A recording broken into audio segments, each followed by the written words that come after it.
Halo semuanya, perkenalkan nama saya Natalia Gesia Juliani, kelas 10A. Kali ini saya akan menjelaskan materi bahasa Indonesia tentang teks anekdot. Nah, yang pertama, pengertian teks anekdot. Apa itu teks anekdot? Anekdot adalah cerita singkat yang menarik karena mengandung kalimat-kalimat yang lucu dan mengenaskan. Namun, enggak semua cerita lucu bisa dikategorikan sebagai anekdot. Menurut KBBI, teks anekdot adalah cerita singkat yang menarik karena lucu dan mengenaskan. Biasanya mengenai orang penting atau terkenal dan berdasarkan kejadian yang sebenarnya. Nah, dari pengertian tadi, ada kata kunci yang perlu kamu ingat, yaitu orang penting dan kejadian sebenarnya. Anekdot bersifat lucu, menghibur, dan biasanya terjadi pada kehidupan sehari-hari. Kelucuan dalam anekdot biasanya disampaikan dengan bahasa yang singkat, tapi mengena. Terkadang anekdot mengangkat cerita dari kejadian nyata yang ditambahkan unsur rekaan. Pelaku cerita, tempat dan kejadian, dan waktu peristiwa dalam teks anekdot biasa saja merupakan hasil rekaan. Yang berikut perbedaan anekdot dan humor. Pasti banyak nih yang bingung dengan perbedaan antara anekdot dan humor biasa. Teks anekdot dan humor memiliki perbedaan pada fungsinya. Humor hanya berfungsi untuk menghibur, sementara anekdot berfungsi untuk menyampaikan makna tersirat berupa kritik. Kritik dalam teks anekdot seringkali disampaikan dalam bentuk sindiran, tidak disampaikan secara langsung. Hal itu dilakukan untuk menghindari konflik antara pihak yang menyampaikan sindiran dengan pihak yang disindir. Tujuannya agar pesan yang ingin disampaikan, kritiknya dapat diterima oleh pihak yang dikritisi tanpa menimbulkan ketersinggungan. Yang berikut struktur teks anekdot. Teks anekdot memiliki struktur yang membedakannya dengan teks lainnya, yaitu abstrak, orientasi, krisis, reaksi, dan koda. Yang pertama, abstrak. Abstrak adalah bagian pendahuluan atau bagian pembuka teks anekdot. Bagian ini berfungsi untuk menggambarkan isi teks secara singkat agar pembaca mengetahui arah cerita yang dimaksudkan. Yang kedua, orientasi. Orientasi adalah bagian awal satu kejadian atau saat cerita mulai bergulir. Penulis juga biasanya akan menggambarkan latar belakang peristiwa di bagian ini.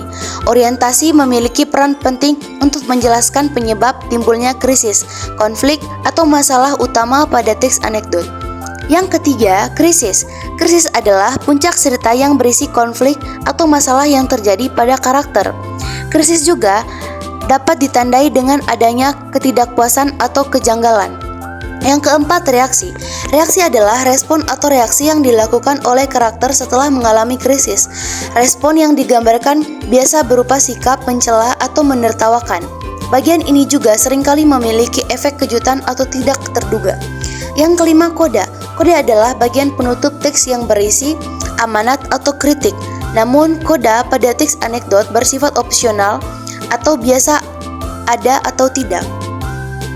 Yang berikut kaidah kebahasaan teks anekdot. Seperti juga teks lainnya, anekdot memiliki unsur kebahasaan yang khas, yaitu 1. Menggunakan kalimat yang menyatakan peristiwa masa lalu. 2. Menggunakan kalimat retoris atau kalimat yang pertanyaannya tidak membutuhkan jawaban. Yang ketiga, menggunakan konjungsi, kata penghubung yang menyatakan hubungan waktu seperti kemudian, lalu. Yang keempat, menggunakan kata kerja aksi seperti menulis, membaca, dan berjalan. Yang kelima, menggunakan kalimat perintah. Yang keenam, menggunakan kalimat seru. Ciri-ciri teks anekdot. 1. Bersifat lucu. 2. Bersifat menyindir. Yang ketiga, mengandung unsur kritik. 4. Bersifat menggelitik, artinya bisa menghibur pembaca dengan kelucuan yang ada pada teks. Yang keenam, biasanya berdasarkan pengalaman pribadi atau tokoh penting. Yang ketujuh, memiliki tujuan tertentu. Yang kedelapan, kisah cerita yang disajikan hampir menyerupai dongeng. Yang kesembilan, seringkali menceritakan tentang karakter hewan dan manusia yang saling berhubungan secara umum dan realistis. Yang berikut tujuan teks anekdot. Teks anekdot juga memiliki tujuan. Ada 3 tujuan utama dari teks anekdot, yaitu sebagai berikut. 1. Sarana untuk membangkitkan tawa pembaca. 2. Sarana hiburan. Yang ketiga, sarana untuk mengkritik. Setelah membaca tujuan teks anekdot, yang berikut manfaat teks anekdot. Selain sebagai saran hiburan atau kritik, Teks anekdot juga memiliki manfaat lain sebagai para pembacanya. Teks anekdot mampu menyampaikan pesan atau makna dengan cara yang ringan dan mudah dicerna. Cerita-cerita yang dibawakan juga kerap memudahkan pembaca berpikir, tertawa, dan merenungkan aspek-aspek kehidupan.